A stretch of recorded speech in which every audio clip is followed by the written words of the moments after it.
Adanya Raja Ampat sekarang nih di Google ataupun ChatGPT, kalian akan menemukan angka 150 miliar per tahun. Wow, sebuah angka yang luar biasa sekali. Dan ini dikemukakan oleh salah satu anggota dewan kita, yang mana dia mengatakan bahwa, wah besar sekali loh PAD di Raja Ampat ini.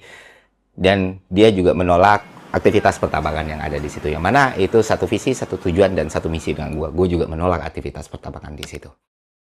Nah, cuman di sini teman-teman, walaupun di media-media juga dikutip kalau angka PAD di Raja Ampat itu 150 miliar, tapi karena gue punya tanggung jawab, kita nggak boleh sama sekali bias kognitif. Jadi gue melakukan cross-check ulang, gue telaah lagi datanya, gue teliti lagi datanya, dan ternyata angka 150 miliar itu hyperbolik atau berlebihan. Kenapa demikian? Karena PAD-nya, kalau lu lihat datanya di BPS atau di Raja Ampat itu 31 miliar per tahun, Pak.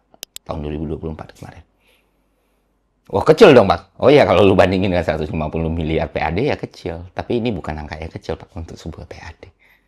Nah, misalnya pakai asumsi beneran 150 miliar ya, berarti putaran uang yang ada di Raja Ampat di tahun 2024 itu mungkin saja mencapai 15 triliun rupiah.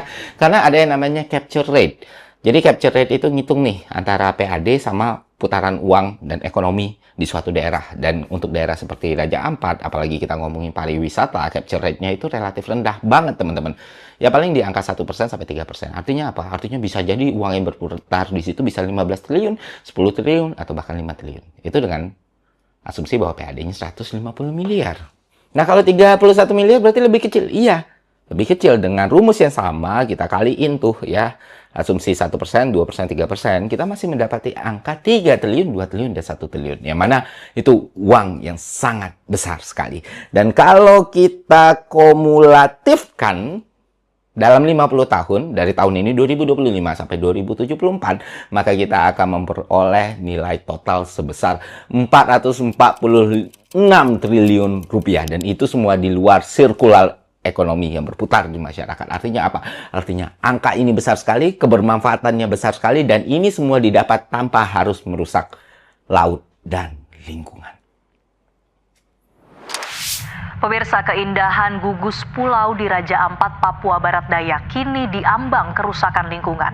Media sosial sepanjang pekan ini diramaikan dengan tagar Save atau Selamatkan Raja Ampat. Pemerintah memang sudah mengambil langkah untuk menyetop sementara operasional perusahaan tambang nikel di Raja Ampat untuk melakukan investigasi lapangan.